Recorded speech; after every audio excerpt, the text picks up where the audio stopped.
Now, on the Georgia vote, we are 2 days away from Election Day. Georgia's primary will decide party nominees in major races, including governor and the U.S. Senate. This morning, extended interviews with candidates and analysis from our panel of experts. A full 60-minute primer on the primary. All right now on the Georgia vote. From the 11 Alive studios, this is the Georgia Vote with Faith Jesse and Zach Merchant. Well, good Sunday morning. Faith is out this week. Election Day is almost here.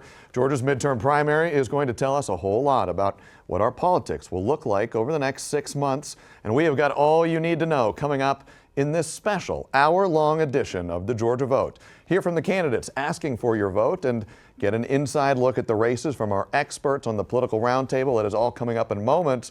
But first, this has been a very busy week in Georgia politics. Governor Brian Kemp, he made it official. He is calling lawmakers back to the Gold Dome next month for a special session. It will begin June 17th, just a few days before the official start of summer. Legislators will have two jobs: redrawing congressional and legislative boundaries for the 2028 election and figuring out how the state will conduct its November elections in the wake of a state law that bans Georgia from using QR codes to count ballots after July 1st. This week, the governor made multiple campaign stops with Senate candidate Derek Dooley, and during one of them, he said this about his decision to call a special session.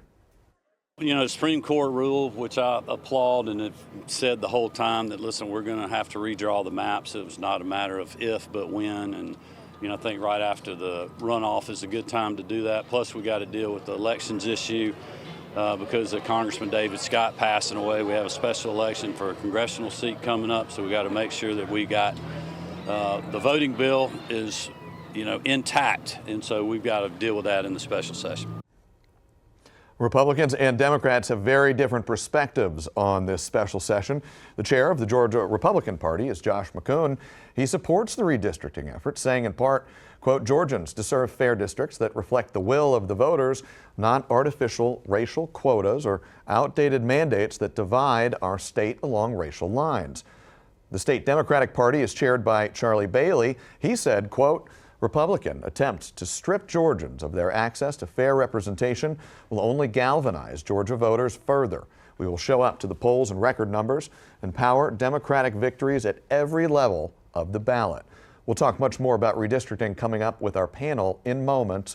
But right now, let's get to the primary election. One of the many contests on the ballot, the race for governor. There are 8 qualified Republicans running. Top contenders include Lieutenant Governor Burt Jones, Healthcare Executive Rick Jackson, Secretary of State Brad Raffensperger, and Attorney General Chris Carr. This is a race that could likely be headed to a June runoff. Raffensperger's statewide tour was disrupted Tuesday when security officials found a suspicious object in a vending machine at the Macon airport. After a sweep, the Bibb County Sheriff's Office determined that it was not actually a hazardous object, but a Raffensperger campaign spokesman later shared that a sheriff's office in Mississippi had received a manifesto threatening Raffensperger.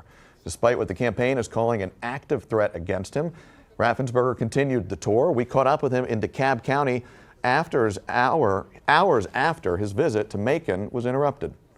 But I think we need to remember that when people do stand up and do the right thing, great things can come out of it. You know, July 4th, 1776, the right people did the right thing at the right time. And we're going to just have a tremendous celebration over what they did. Because their people had the guts and the courage to do the right thing no matter what. And I'm going to do the right thing no matter what. Secretary Raffensperger also visited the 11 Alive studio this week. Our conversation starts with what he said he would do if he's elected governor. I'm going to fight every day for creating good paying jobs. I am the only candidate that has actually stood up, and you know that I've stood up, that I've pushed back and beaten multiple times Stacey Abrams and her allies in a court of law to make sure we could verify citizenship so only American citizens were on the voter rolls, only American citizens could vote. People know that when I want to create great paying jobs, I'm the only candidate that has actually ever built a bridge or a road in the state of Georgia, Democratic or Republican. I think that's really important to know that I actually have ideas on transportation solutions too. If we're going to grow jobs, we need to be able to move those trucks around, and we need to be able to get the people to their jobs and not sit in traffic, for an hour and 20 minutes when it's really only a 40-minute drive. You said that you stood up to a challenge from Stacey Abrams.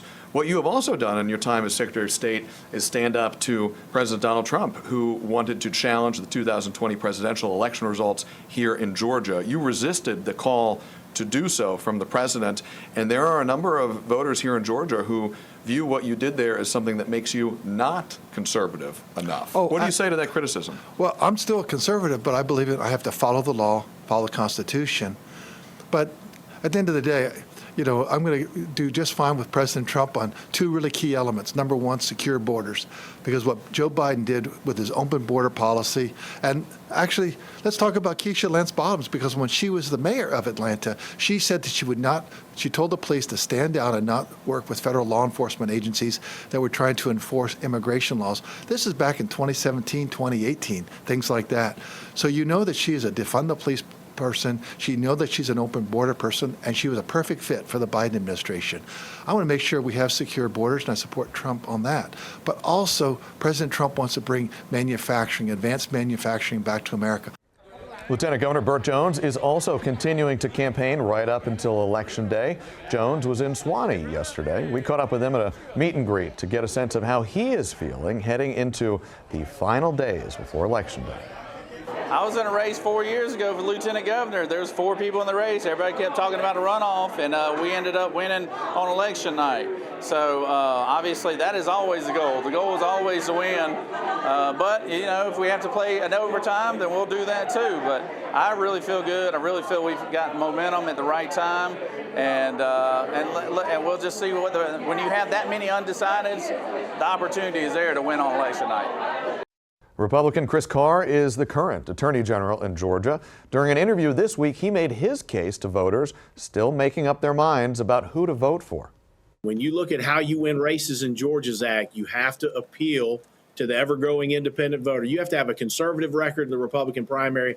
I'll put my record up against anybody, but you have to appeal to that ever-growing independent voter that cares about job, safety, education, affordability, and I've done it. How do you walk that line? How do you strike the balance between speaking to independent swing voters in Georgia and also conservative MAGA voters who make up a big portion, particularly of a Republican primary electorate? Yeah, I had to do that in 2022, and I had to do it in 2018 when I ran for Attorney General. You talk about those issues do matter. And most of the voters in this governor's race, Zach, they're still undecided. We've had good record turnout. We got folks that are going to obviously show up on May the 19th. But at the end of the day, most people are undecided. And again, put my conservative record of what I've done, job creation, keeping people safe, having to sue the Biden administration. I've said, look, if you're a conservative, I'm the only attorney general in the country that sued Barack Obama, Joe Biden, and Stacey Abrams and won.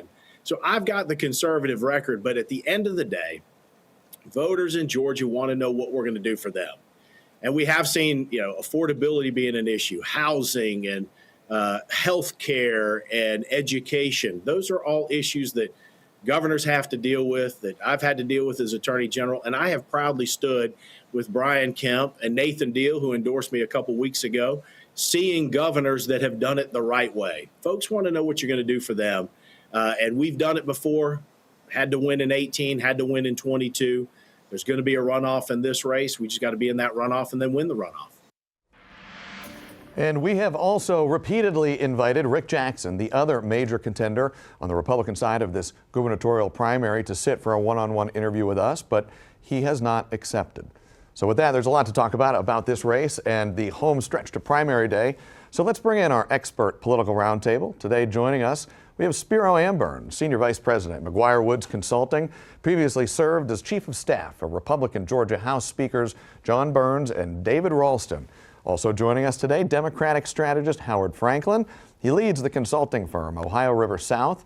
He's worked on campaigns throughout the Southeast, including the 2021 campaign for Atlanta Mayor Andre Dickens. And joining us from the AJC, Chief Politics Reporter Greg Bluestein, also an author and a contributor to MS Now. Welcome, all returning members of the Georgia Vote Roundtable. We've been doing this for years, but this is really getting into crunch time here, headed into Tuesday's primary. Greg, let's start with you. You look at the Republican side of this gubernatorial contest. Where do things stand, and what paths do each of these top 4 contenders have to making it either to an outright win or runoff? Zach, this is the perfect time for the expanded 1-hour edition of the Georgia Vote, because now or never, right? This is crunch time. You've Rick Jackson versus Burt Jones. They've spent more than $100 million just on TV ads alone on this race for a Republican race for governor, just far outweighing the Democratic field. Right now, it looks like they're deadlocked in the polls. They are the favorite to head into the runoff. Brad Raffensperger and Chris Carr, they're looking for an angle. Really, they're appealing to exhausted Republican voters who are tired of the slugfest, tired of the mudslinging between the two front-runner candidates who are looking for an alternative. But I'll say there's only so many swing-minded Republican voters out there, and some of them might either stay home or vote in the Democratic primary as well. And Spiro, in that conversation, in those interview clips we just aired, you heard Attorney General Chris Carr really explicitly speaking to independent voters. Is that a winning strategy in a primary here? We'll see. I mean, great summary by Greg. I mean, I was looking at some turnout numbers before we started the show, and what's interesting to me is that there seems to be an enthusiasm gap, at least right now, when you look at early voting. There's about 100,000 more Democratic ballots that have been cast than Republicans.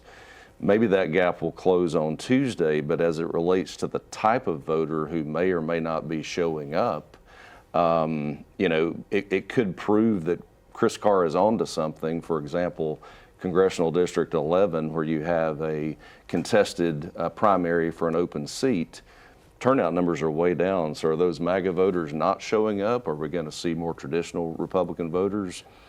You know, it'll be interesting to see how those numbers shape out on Tuesday. And we are, you know, we're 48 hours away at this point. We are going to know. Greg, you raised a great point that I think anybody who has watched any iota of television knows there are a ton of commercials on right now.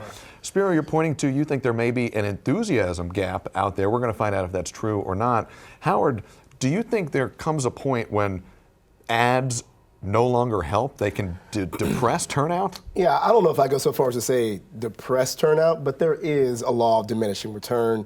There's only so many millions of dollars that can be spent to really move the polls. And there's been a lot of millions spent. There's been a lot of millions spent. I think the question really speaks to the candidacy of Rick Jackson. I think he's spent far and away the most money here, and I think he's, I wouldn't say languished, but obviously made it to the high 20s, maybe even the low 30s in some polls, but it hasn't moved much beyond that. So I do think there's a law of diminishing return. And I also would just echo something that I think Attorney General Carr said, which I think Democrats have seized upon. Democrats running for governor are saying we want to offer solutions to the Georgians, to the people of Georgia, the folks looking for jobs, for health care, for education improvements, et cetera. And I think there is maybe a little bit of a little bit of tiredness for the back and forth between the top 2 fundraising candidates in the Republican nomination contest. You're talking about the back and forth that we've seen in this Republican gubernatorial primary. Let's shift gears here. We're going to keep talking about the races, of course, throughout the show, but there's another big topic coming up really fast here, and that's this June special session. Howard, this is tackling 2 of the most thorny topics in Georgia politics, and a really, really thorny one in redistricting. What is the Capitol going to be like when this special session reconvenes? Well, hopefully it's a short one. We've got a date already. Obviously, because of the procedural elements of the General Assembly, we've typically there for at least a week. I think it will be obviously a contentious session. It's interesting to watch how Georgia's kind of waded into this a little bit differently than some of the other states, where you've got Republican governors and legislatures who've kind of jumped at President Trump's invitation to redistrict before we get to the actual census. So I do think it's going to be a very thorny set of discussions. I don't think we'll see a lot of happy Democrats, unfortunately, but I do think Charlie Bailey's quote earlier about energizing Democrats is 100% true. I think the only way to win at this point for Democrats is to win at the ballot box, and I think it will energize Democrats. 60 seconds left here, Spiro. Your thoughts on that as well. Is there a risk for Republicans that, depending on what happens at this special session, it could energize Democrats heading into the November elections? Certainly there is a risk. I mean, I think Democrats seem to already be enthusiastic. So there's the flip side of the coin, is maybe this energizes Republicans, you know, going into November and gives them something to point to. I've had a chance to be a part of many special sessions during my tenure under the Gold Dome, and none of them go as quickly as you want them to or think they will. So given the timing of this one, I think it's going to be real interesting. Greg, I know you've been under the Gold Dome for a number of special sessions as well. We're short on time, 15 seconds. How heated is it going to be when they reconvene in June? Zach, you said it. Voting and political boundaries, collision course together, it's going to be a chaotic, messy, really fraught special session. And it comes the day after the runoff date this summer and right as the World Cup is coming to downtown Atlanta as well. So buckle up. A lot coming our way, not just on Tuesday, but much more after that. And much more after the break. Stay with us. The Georgia Vote continues in moments. Welcome back in. We continue our discussion now on the race for governor with the Democrats. There are 7 Democratic candidates qualified for the primary. Former Atlanta Mayor Keisha Lance Bottoms leads in the polls we have seen, but there's a very tight competition for that second spot in a potentially likely runoff. Former State Labor Commissioner Mike Thurmond, former State Senator Jason Estevez, and former Lieutenant Governor Jeff Duncan, all in the mix.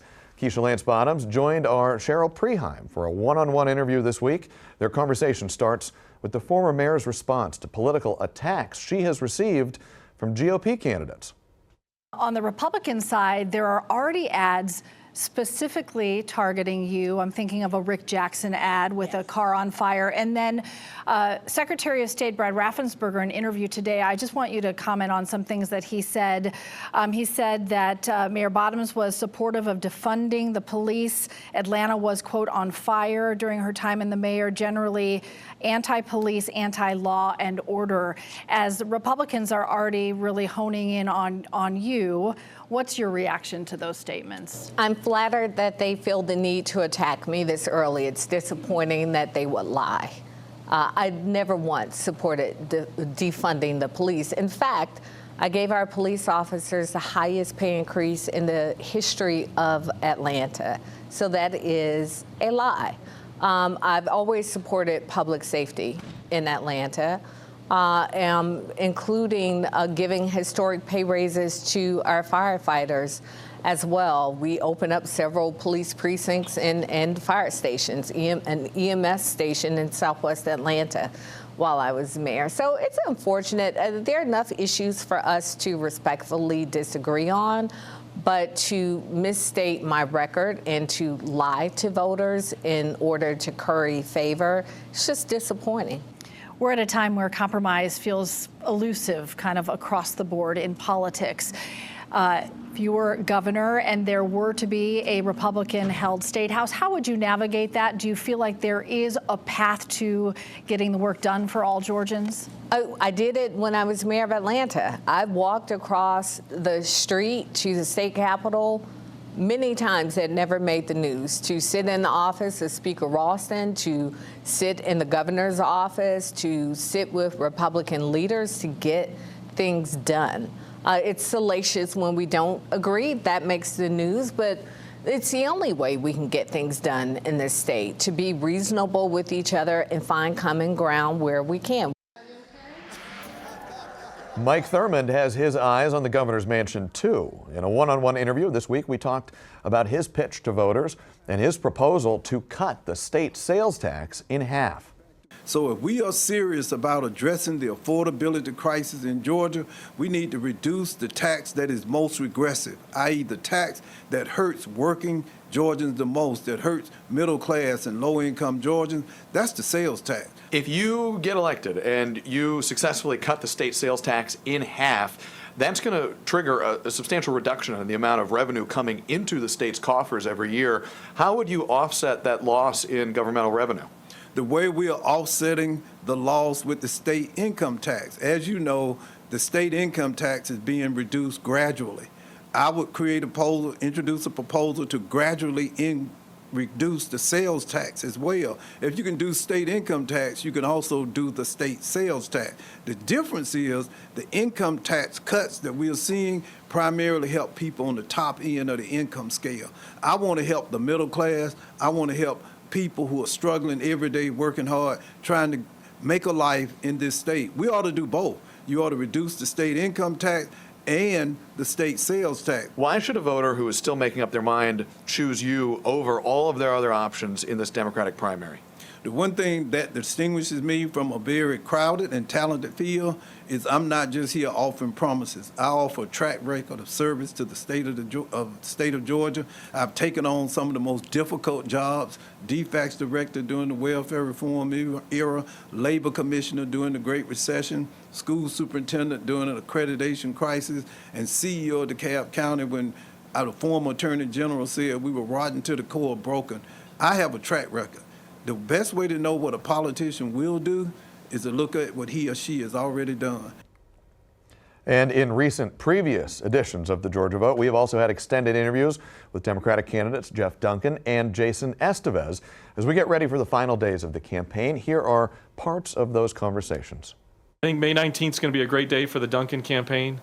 I think we're going to be in this runoff, and we're going to put our best foot forward. I think not only are we going to give Democrats, but we're also going to give independents and disgusted Republicans a place to call home for this election in November. And look, when we show up at a lot of these forums, us Democrats, most Republicans don't show up, the candidates for governor, and it's because they don't want a microphone and they don't want to have to explain in front of a crowd Donald Trump and all of his irrational, toxic behavior. We have a lot of momentum and energy behind the campaign, so I'm excited. I'm ready to get to May 19th and on to the runoff. So at the end of the day, we're continuing to do what we've been doing for the last year, meeting voters where they are, talking to them about the issues that they care about, and giving Georgians something to vote for. And that's what I've heard about the most, is that people are ready for a new generation of leadership. They're ready for someone who restores hope in a time when a lot of hope has been lost, especially with all the chaos and destruction that's coming out of Washington, D.C.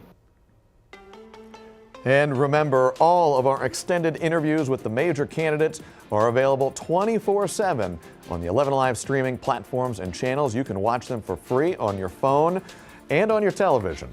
So we still have a lot to talk about, a lot of election drama swirling right now. Howard, let's start with you. On the Democratic side of this governor's race, a crowded field. Can former Atlanta Mayor Keisha Lance Bottoms avoid a runoff? Yeah, it's hard to imagine that she would when you think about the fact that she's been a big city mayor, been a CNN contributor, been a highly placed advisor to the president, and brings, all of that name recognition, a healthy war chest, and most of the polls have shown her kind of stalling out around the 30s, maybe one or two in the low 40s. It doesn't feel likely that she can get over that 50% mark. I think you've got enough credible candidates in the rest of the field that you're going to have someone appeal to so much of the electorate that we are likely going to a runoff, is what I would say. Greg, how wide open is it, that contest for that second spot in the likely runoff here? It's completely wide open. If you look at recent public polling, including for the Atlanta Journal-Constitution, they're all kind of neck and neck, between 7 to 11 points in the polls. So that shows it's completely wide open, and they're each going for a very distinct lane. You've got Michael Thurmond, who has been a name brand in Democratic politics for decades. You've got Jason Estevez, who's running as a generational figure, as a multiracial candidate who has a progressive pathway to the governor's office. And then you've got Jeff Duncan, who is former Republican, who's basically on something of an apology tour around the state saying, here's what I did wrong, here's what I'll do right if you elect me. Spiro, from a Republican's perspective, is there a candidate or maybe a couple candidates that Republicans would rather face in a general election, and maybe a few that they perhaps would not be so excited to be running against? Well, I still scratch my eyes when I see Jeff Duncan running in a Democratic primary. I thought Mike Thurmond had a pretty good line there. If you need to know a candidate, just look at their voting record in the past. Well, Duncan was a Republican for many years, a very conservative one at that. So that's his record. So I've been real intrigued as to how that's going to play out in the Democratic primary. If he were to somehow get the nomination, I think he could absolutely be a factor in November. But when you look at a Jason Estevez, for example, who has a pretty business-oriented approach to things in his tenure in the state Senate, and Mike Thurmond, who has been a statewide elected official, I think either one of them would be formidable in November. Howard, one thing that stands out as we watch these different conversations, a lot of the Republican candidates, Raffensperger and Rick Jackson, spent a good amount of time attacking Keisha Lance Bottoms, but you don't see that same kind of pressure being applied to her by her fellow Democrats in this primary.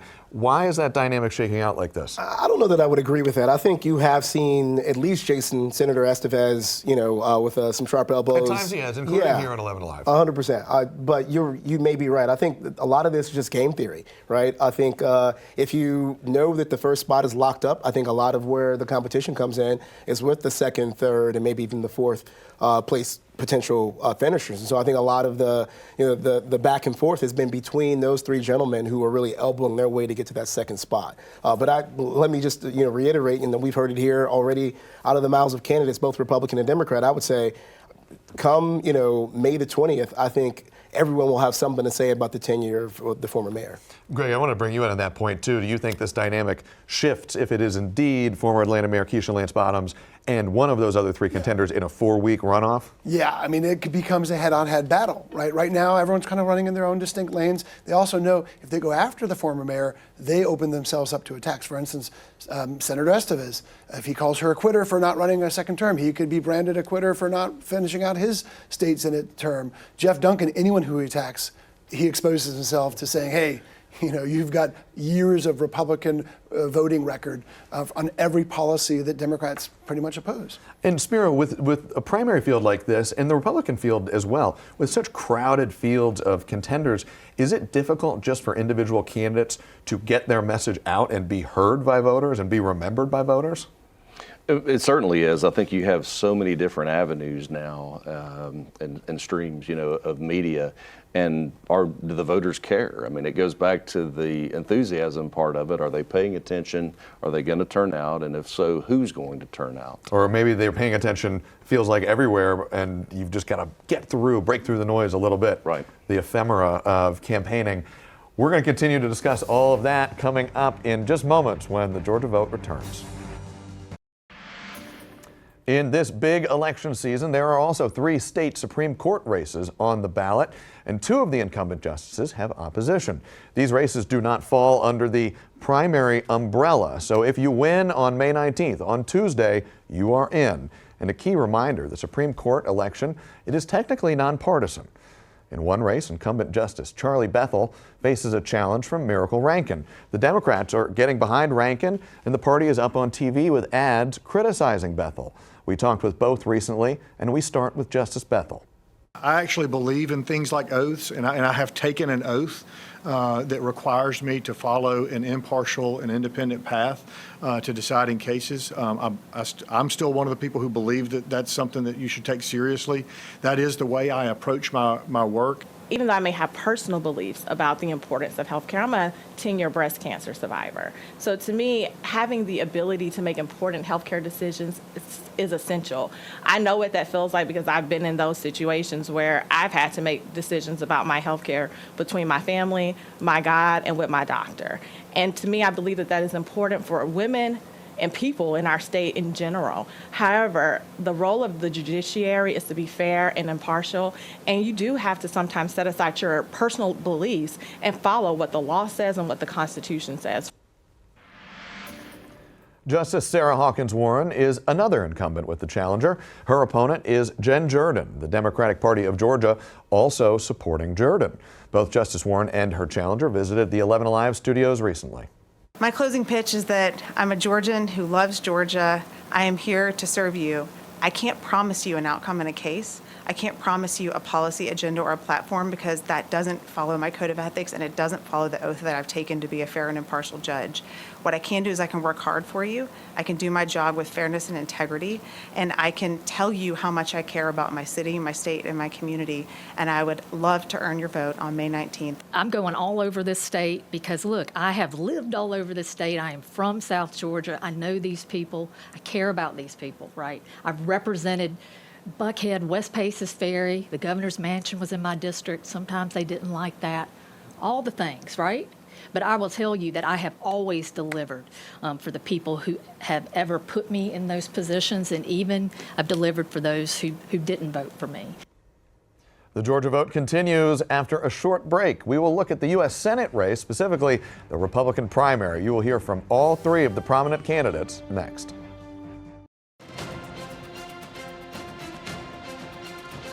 There are 5 candidates who qualified in the Republican primary for U.S. Senate, and they include 2 congressmen, Buddy Carter and Mike Collins, along with political newcomer Derek Dooley. Each of them hopes to be the nominee for challenging Democratic incumbent Senator Jon Ossoff in November. We talked with all 3 of them recently. We have got to have someone in the United States Senate who represents Georgia values. Jon Ossoff does not represent Georgia values. We have got to win. We've got to put our best player on the field, our best candidate. I am that best candidate. I'm a successful small businessman in the private sector, and that's where my career is. But I've come to Congress to get things done, and I'm on a mission. We're going to get them done. Everybody sees where the polling numbers are. Buddy sees them too. If you're going to win a statewide race, not just a heavy-leaning Republican district, statewide, you better have a candidate who not only can energize, mobilize, appeal to the Trump Republican voters, but you better have someone who can find some common ground or have a leadership style with voters that don't always vote Republican or they don't always vote in the midterms. All right, we are back now with our panel. Greg, let's start with you. There was an AJC poll out on this race not too long ago that showed a really high number of potential likely voters still had not made up their minds yet. Why is this a race that people seem to still be struggling to pick a candidate in? Yeah, more than half of likely Republican voters still up in the air as of a couple weeks ago. That's a tremendous number with this much attention on this race. The stakes are incredibly high. This could be a deciding factor of who controls the U.S. Senate. Senator Ossoff, he's this incumbent Democrat who is at once vulnerable and formidable. He is the only incumbent Democrat running for a second term in a state that Donald Trump just won in 2024. At the same time, he's built up this war chest. Governor Kemp was the consensus Republican candidate to get in this race. When he decided not to get in, he put all his chips on the table for Derek Dooley, and his legacy's at stake here too. The governor was just about the consensus pick for all the Republicans to join this race, except for Brian Kemp. Yes. Right? And obviously he did put all of his significant political capital behind Derek Dooley. Spiro, will that be enough to get Dooley through this race? I mean, it could. I mean, if this were a football game, I think Dooley got off to a bit of a slow start.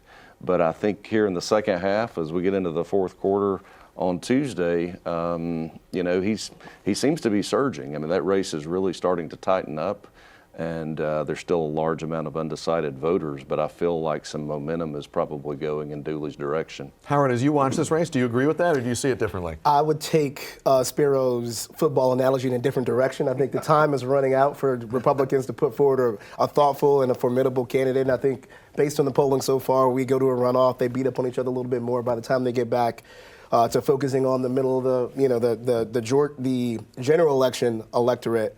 I think Ossoff is in the end zone, spiking the football, saying, hey, guys. I was referring to this round, not the next round of the playoffs. Sure enough.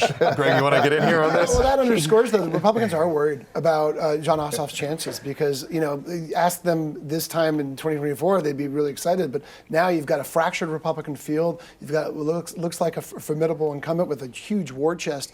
And he's running his race not only against these Republicans, but more so as a referendum on Donald Trump, whose overall approval ratings are sagging in Georgia. Howard, if the governor had decided to get into the Senate race, how different of a dynamic would it be? Yeah, it would obviously be very different.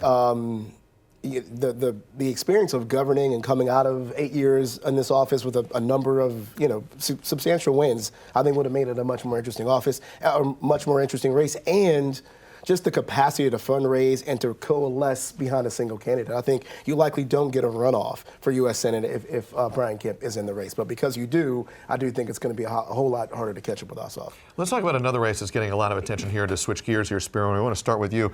And that is this pair of races for seats on the state Supreme Court. We've seen the Democratic Party of Georgia come out and go up on air with ads endorsing the challengers, Jen Jordan and Miracle Rankin. In our interviews with the incumbent justices, they both really expressed some frustration at what they called the politicization of these technically nonpartisan roles. I want to get your thoughts on that as well, Howard, but Spiro, we'll start with you. What do you make of the state of these races?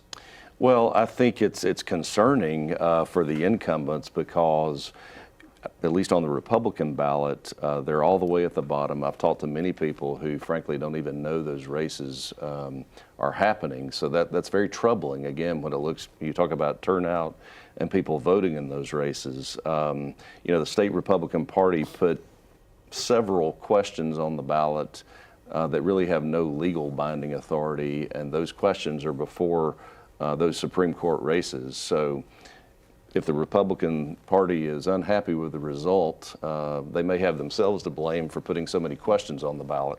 Howard, do some Republicans have a point when they say that the Democratic Party should not be politicizing this race? You know, it's so funny you say that, and I was gonna wade into that debate. I suspected you might. Yeah, I mean, at the same time, one of the things that I believe will not be a part of Governor Kemp's legacy is signing the bill that does now take away the partisanship for the 5 Metro Atlanta County Commission races, where you've got that are dominated by Democrats, and that I know a lot of Democrats are decrying headed into the next set of elections. So I think it's kind of, you know, a tit for a tat, unfortunately, here. And I think, as we said earlier, and I think we heard Charlie Bailey say it as well, Democrats are figuring out how to adjust and how to figure out how to continue to fight, depending on how the terrain continues to change. Greg, 30 seconds to you. Are we seeing the beginning of another era where the toss-up status of Georgia just gets ratcheted up more and more here? I think you're right, because look, even when judicial races are becoming trench ideological warfare, that's a sign of where this state is going. Not since 1922 has an incumbent Supreme Court justice in Georgia lost a re-election bid. These sleepy, nonpartisan races are entering a new realm now. Much more to come. When we come back, we break down a very crowded field of candidates running for lieutenant governor. Stay with us. That is next. Welcome back in. The most recent poll from our friends over at the AJC shows that more than 60% of surveyed voters are undecided when it comes to both the Republican and the Democratic primary fields in the race to become Georgia's next lieutenant governor. In the lead up to the election, we talked with all of the major contenders in this race for a powerful but sometimes overlooked state office, and we begin with the Republicans. The voters across the board in Georgia, in both parties really, they're getting tired of people promising big talk, no action once they get elected. And that's the big thing with me is absolute total transparency. I've shown that, and then I'm not afraid to stand up and hold the line. I think that Republican primary voters are looking for fighters who will understand that we're in a fight to save Western civilization, that we save the West by saving America, we save America by saving Georgia. I have an unmatched record when it comes to standing up for what the bulk of Republicans believe here in the state of Georgia. I have 16 years of experience working in the legislature, working with 3 different lieutenant governors, 2 different governors, and 2 different speakers of the House. I've worked with leadership in the Senate and the House over the last 4 years to lower income tax rates 4 consecutive years. It's the first time in the history of Georgia we've lowered the income tax. If voters are looking for someone who is a trusted conservative who has served in the legislature and done so honorably and been effective in getting legislation passed and maintained that's good for our state and done so in a thoughtful way, I think I'm the candidate that would be for them. I think that voters ought to have high expectations for the people that ask for their vote and serve in these different capacities. You've seen my past record. I have a history of cutting property taxes and a history of cutting income taxes. I want to carry that forward and do it one more time for you.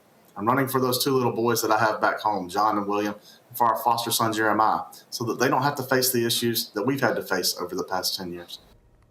There is a smaller field in the Democratic primary ballot, but a competitive one there too. Here's a part of our conversations with the major candidates hoping to put a Democrat back in the lieutenant governor's office. Go with who Democrats trust. Look at who the Democrats and the progressives who are working at the state capitol every day, who do they trust? And that's why I am so proud to have 60, that's dozens of state legislative Democrats from all different backgrounds and ages who have endorsed my campaign because they know they can work with me and that I can get the job done. I've got the groups like organized labor, in a year where we're talking about affordability, working people have endorsed my campaign, unions across the state, young people, young Democrats, Georgia equality because I stand up against attacks on vulnerable people and I'm vocal about it because I have a spine.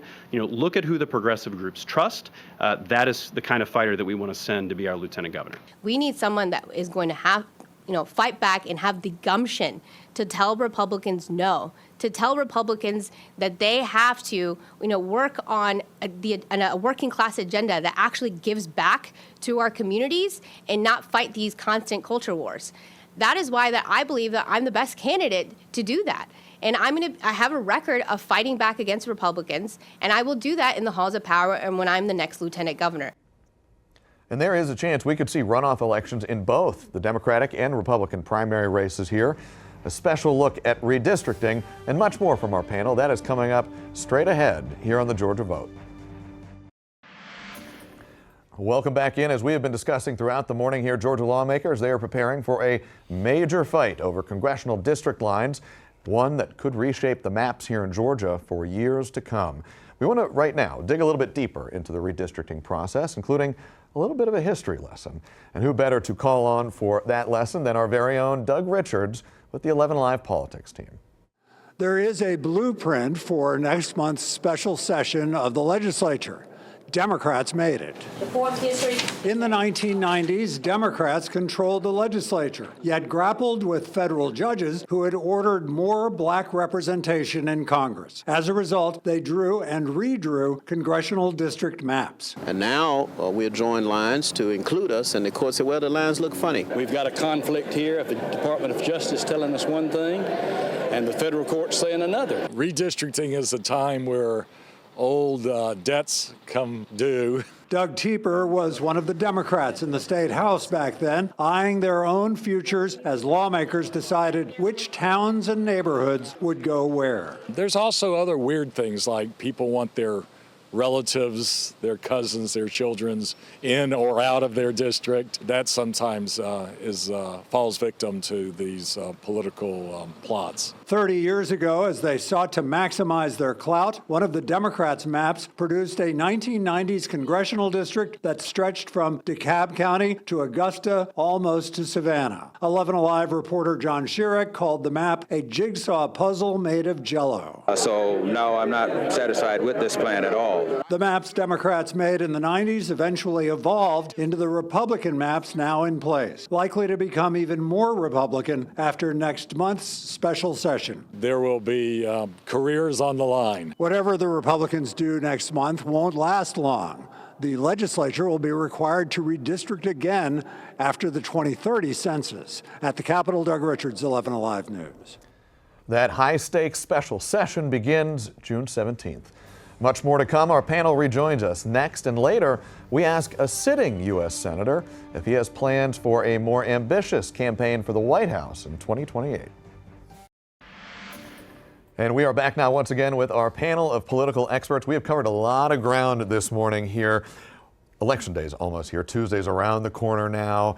Greg, let's start with you. Your final predictions on what we should be thinking about heading into Election Day. There's so much, but one thing we haven't talked about are the 5 open U.S. House races that are about 1/3 of the delegation is going to turn over. I'm watching all those races, 4 in deep red districts. 1 is in a Democratic district from the late David Scott. All of them will tell you a lot about where the electorates from both Republicans and Democrats are going. Spiro, what's top of mind for you as you get ready for Tuesday? I'm going to be looking at that enthusiasm gap I referred to earlier to see if Republicans close the gap on the number of ballots, and it's closer to a 50-50 scenario. And in particular, when you start thinking about November and turnout, and when you start talking about state legislative races, you know, in those swing districts, what does the turnout look in those districts on Tuesday night? Democrat versus Republican. Howard? Yeah, similar to Spiro. I think I really want to look ahead to November. I know gas prices, economy, inflation are all going to be watchwords for all of us here, Democrat and Republican. But I think as these new candidates win these nominations,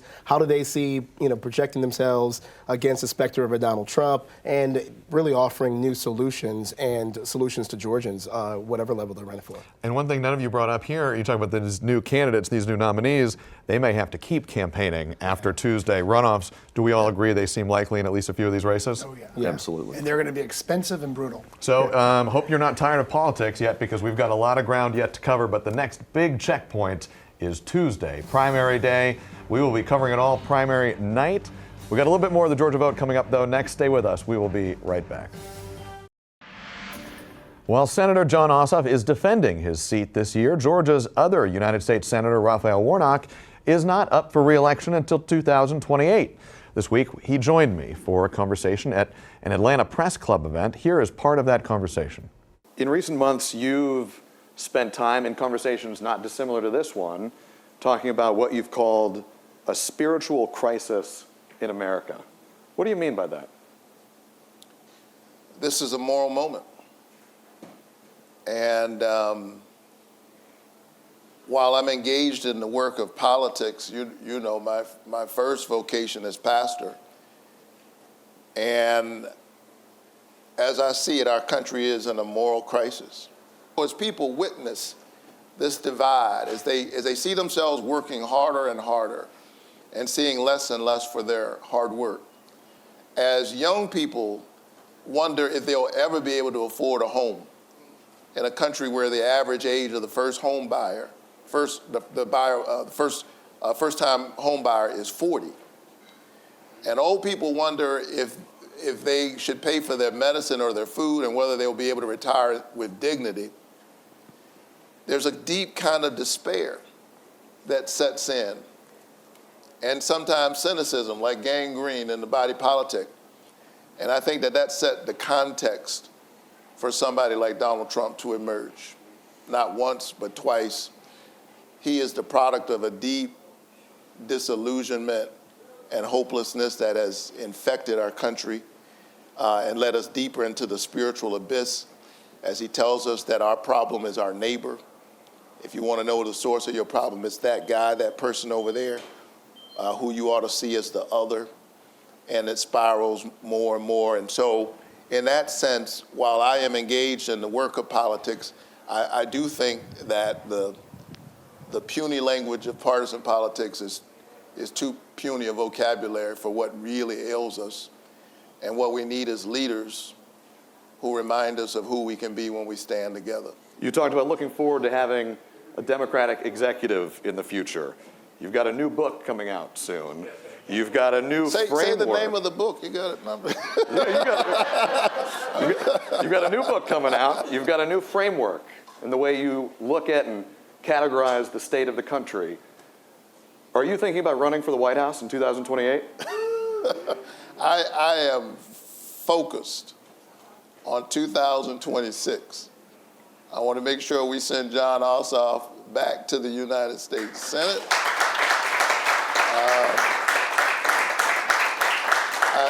I think he and I make a great duo. I like that Georgia elected its first black senator and its first Jewish senator in one fell swoop. And I look forward to us continuing to work together. So I'll be focused on my race come 2028. That didn't sound like a no. You sound like my 9-year-old daughter. Your 9-year-old daughter sounds like she'll be a great journalist one day. I'm running for Georgia. Stay with us. We will be right back after this. A few programming notes. 11 Alive will be with you election night from the moment the polls close to when the winners are declared. Join us streaming on 11 Alive beginning at 6:30. And next week, the Georgia Vote airs on a special day and time, Saturday at 11 a.m.